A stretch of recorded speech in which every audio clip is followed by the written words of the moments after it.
한글 단어 조성 원리를 통한 한글 문해력 강좌 한자 공부의 왕도 162번째 시간인데요. 오늘도 우리는 7획에 해당하는 부수 하나를 체크하고 넘어가겠습니다. 발이라는 의미의 족부인데요.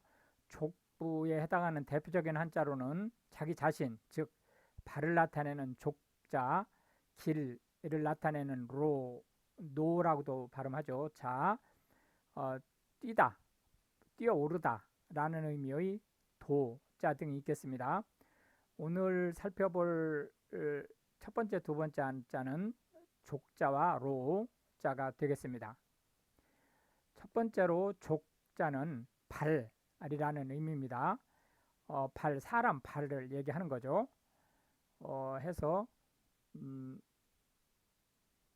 왼발, 오른발 이럴 때 그 발을 얘기하는 거죠. 하나, 둘, 셋, 넷, 다섯, 여섯, 일곱 해서 총 7획에 해당하는 한자가 되겠습니다.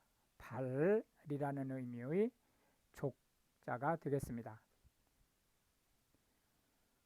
의족 하면 사고라든지 이런 사유로 해서 다리를 절단한 사람에게 인공으로 붙여준 다리를 얘기하죠. 위족이라고 하는 것은 면역체계 중에서 세포가 불순물이 들어왔을 때 다리를 임시로 만들어서 그 불순물을 체포한 다음에 세포 내로 끌어들여서 뭐 리소좀이라든지 파옥시즘이라든지 이런 데를 통해서 그 죽이는 그러한 데 사용하는 것을 얘기하죠. 임시로 만들어지는 겁니다. 항상 있는 게 아니고. 만족하다라고 하는 것은 어떤 일의 진행, 일의 결과에 대해서 흡족하게 생각하다 라는 얘기가 되겠습니다. 흡족이라고 하는 것은 양이 넉넉해서 기대한 만큼의 또는 그 이상으로 양이 넉넉해서 마음에 들다 라는 뜻입니다. 충족되다 라고 하는 것은 필요한 양이 차다 또는 물론 그 이상일 수도 있는 거죠. 그러나 부족한 건 아닙니다. 부족하다 라고 하는 것은 필요한 양에 미치지 못하다. 사족이라고 하는 것은 네 발이란 뜻이죠. 이게 사가 넉사자니까. 그러니까 네 발이란 뜻은 손, 앞에 손 두 개를 발로 표현을 한 말입니다. 그래서 두 팔과 두 다리를 합쳐서 네 발이라고 해서 사족이라고 얘기를 하는 거고요. 사족을 못 쓰다 이런 얘기는 팔다리를 일체 쓰지 못하다 라는 얘기니까 꼼짝 못하다 라는 뜻입니다. 밑에 사족은 이게 뱀사자입니다. 이럴 때는 이 뱀사자, 우리가 지금 이 뱀사자를 배웠죠. 이 뱀사자를 쓰는 게 아니라고 그랬죠. 지금 기초과정에서는 배우지 않습니다만은 이런 형태의 이 사자가 있습니다. 이게 뱀사자죠. 우리가 얘기하는 스네이크를 얘기하는 뱀이죠. 그 사족이에요. 뱀한테는 원래 발이 없죠. 그러니까 이 사족이라는 즉 뱀발이라는 뜻은 무슨 뜻이죠? 쓸데리 없는 일, 쓸데리 없는 일을 하다 또는 필요 없는 설명을 붙이다 이럴 때 사족을 붙이다 이렇게 얘기를 하는 거죠. 발족하다 라고 하면 어떤 기관 또는 회사, 단체 이런 것을 설립하다 라는 의미를 가지고 있고 또 꼭 그렇게 그 어떤 뭐 법인이나 이런 것뿐만이 아니고 무슨 일인가를 추진하기 위해서 그 팀을 구성하는 것도 발족하다라고 얘기를 합니다. 족쇄라고 하는 것은 물론 이게 이제 발족자를 썼지만 손에도 채울 수 있는 거예요. 수갑처럼 그 사람의 행동, 특히 도망가지 못하게 하기 위해서 착고를 채우는 그 착고를 얘기하는 것이죠. 족쇄라고 하는 것은. 두 번째 살펴볼 한자는 로자가 되겠는데요. 단어의 첫 글자로 올 때는 우리가 노자로 읽죠. 로가 아니고 길이라는 뜻입니다. 해서 발족자 옆에 각각이라는 의미의 각자를 붙여서 도로라는 의미의 로자를 만듭니다. 길이라는 의미죠. 둘, 셋, 넷, 다섯, 여섯, 일곱, 여덟, 아홉, 열, 열하나, 열둘, 열셋에서 총 13위에 해당하는 한자가 되겠습니다. 길이라는 의미의 로자가 되겠습니다. 로자를 구성하는 단어들을 한번 살펴보면 도로, 그러면 사람을 비롯해서 차량이라든지 이런 것들이 통행하도록 만들어진 지대, 에리어를 얘기하는 거고요.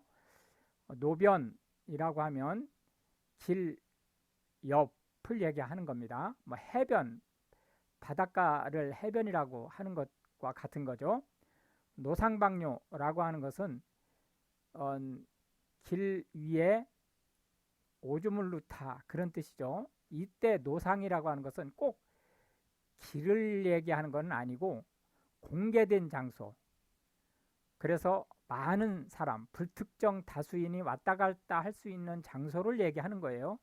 그러니까 다중시설, 대중이 아니고 다중이죠. 다중시설에서 하의를 벗는 행위니까 결국은 이제 미풍양속에 위배되는 행위라는 뜻이죠. 그래서 이제 아무데다나 이제 소변을 보는 것은 물론 이제 도시 미관이라든지 이런 측면도 있지만 또 미풍양속이라는 측면에서 제재 대상이 되죠. 불법 행위로.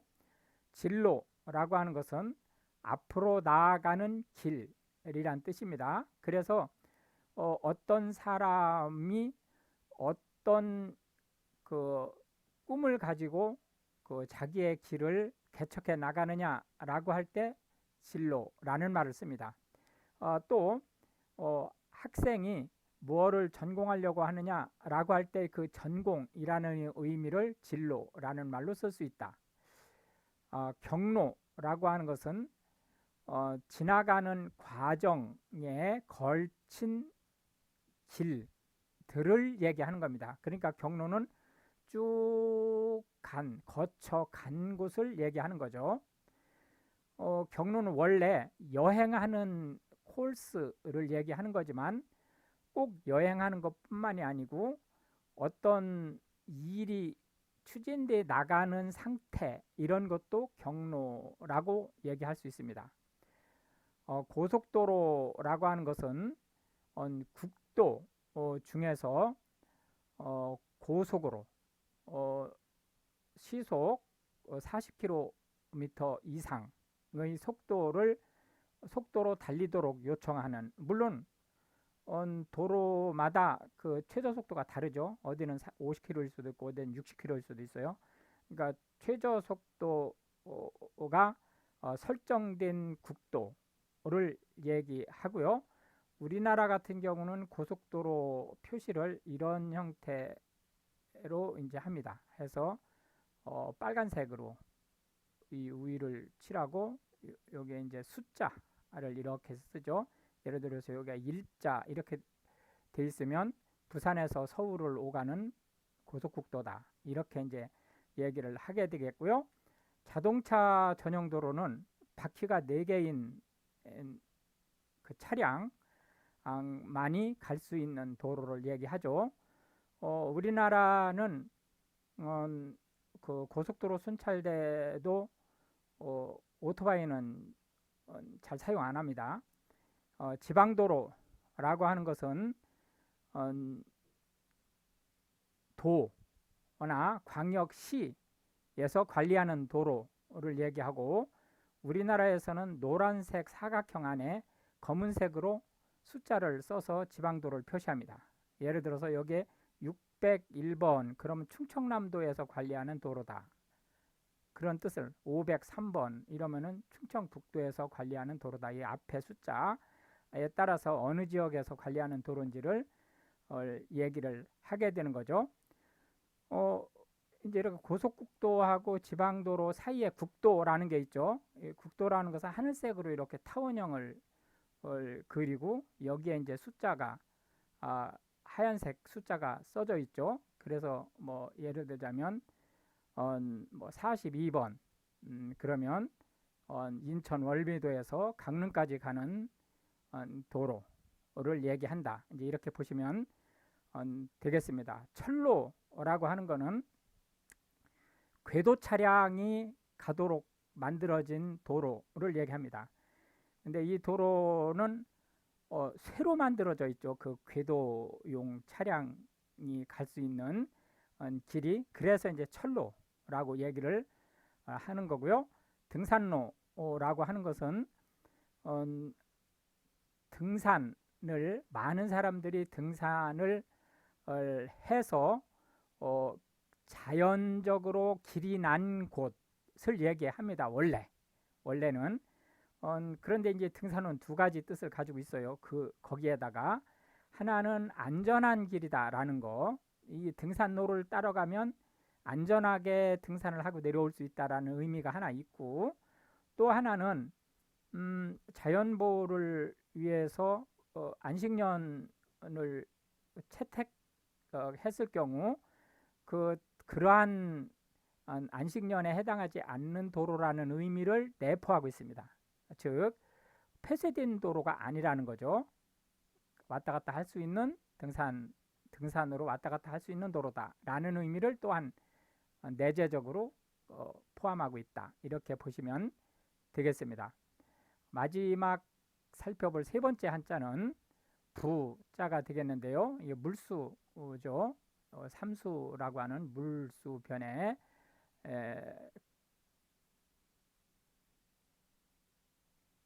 이렇게 해서 이제 글자가 형성이 되겠는데요. 떠오르다, 둥둥 떠다니다, 그런 의미의 이 부자가 되겠습니다. 떠오르다 또는 둥둥 떠다니다 이런 의미니까요. 이 부자는 원래는 이게 물에 뜨다라는 의미죠. 원래는. 그러나 꼭 물에 떠오르는 것만 얘기하는 건 아니고요. 공중에 떠오르는 것도 부라는 의미고, 사람들의 관심사에 떠오르는 것도 부라는 말을 씁니다. 그러니까 그건 참고하시면 되겠고요. 부상하다 그러면은 물에 잠겨 있던 어떤 것이 물 바깥으로, 그러니까 수면으로 솟아오르다 그런 뜻입니다. 그러나 아까도 얘기를 했듯이 이 부상하다라고 하는 것은 꼭 물뿐만이 아니고 공중으로 솟아오르는 것도 부상이라고 얘기를 하고, 사람들의 관심사에 갑작스럽게 눈에 띄게 되는, 관심의 대상이 되는 것도 부상하다라는 말로 쓴다고 그랬죠. 부침이라고 하는 것은 물에 휩쓸려서 어떤 물에 빠진 어떤 물건이나 이런 것들이 물에 쑥 들어갔다가, 물속으로 쑥 들어갔다 다시 수면으로 올라왔다, 이런 것을 부침이라고 합니다. 그러니까 올라왔다 내려갔다 하는 걸 부침이라고 하고요. 이런 것은 이제 어떠한 예를 들어서 사업이라든지 이런 것들이 잘 됐다가 그건 부죠. 잘 안 됐다가 하는 침, 이런 것이 반복되는 것을 얘기합니다. 부각시키다라고 하는 것은 관심을 갖게 하다라는 뜻이죠. 부조라고 하는 것은 조각품 중에서 사방에서 볼 수 있는 것은 환조라고 얘기를 하고, 한쪽에서만 볼 수 있는 새겨진 것을 부조라고 얘기를 합니다. 이 부조에는 음각 부조가 있고 양각 부조가 있죠. 부유물이라고 하는 것은 떠다니는 것. 물론 이 부유물의 기본은 물입니다. 물에 떠다니는 것이니까 예를 들어서 홍수가 났다든지 하면 물에 별별 게 다 떠다니죠. 그걸 부유물이라고 얘기를 하는데 공중에 떠다니는 것도 부유물이 있을 수 있어요. 그래서 이제 공해 관련된 부분에서 취급하는 용어가 될 수 있습니다.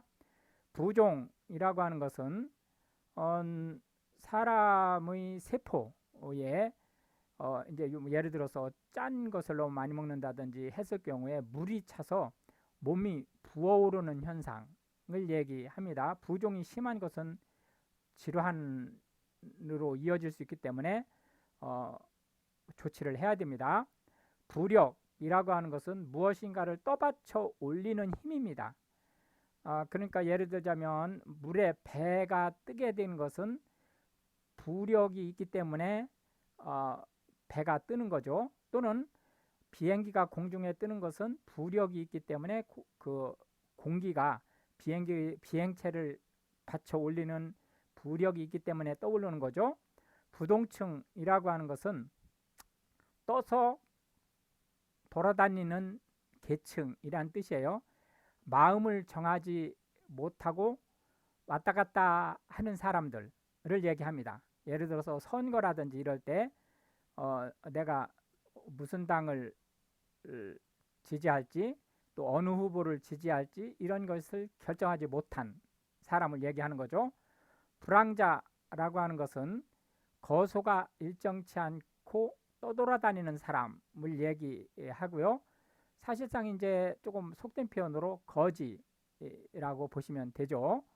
부표라고 하는 것은 이게 특히 이제 물에 띄어서 그 기호를 삼는 물체를 얘기합니다. 그래서 이제 부표를 띄워서 이게 뭐 예를 들자면 어떤 뭐 한강변이라든지 이런데 보면 그 다리 그 난간 밑에 부표가 떠 있을 수 있어요. 그거는 홍수 위험 또는 그 반대로 지나치게 갈수 상태인지를 체크하는 표라고 이제 보시면 되겠죠. 이렇게 해서 이제 오늘도 우리는 하나의 부수와 세 개의 한자 그리고 각 한자에 대해서 현대 한국어에서 자주 쓰이고 있는 10개씩의 단어를 살펴보았는데요. 이것이 한글 문해력 향상에 도움이 되고 또한 외국인으로서 한국어를 배우시려고 하는 분들한테 한국어 단어가 어떻게 만들어지는지에 대한 폭넓은 이해를 전달할 수 있게 되기를 바라겠습니다. 시청해 주셔서 감사하고 우크라이나를 위해서 기도해 주시면 더욱 감사하겠습니다.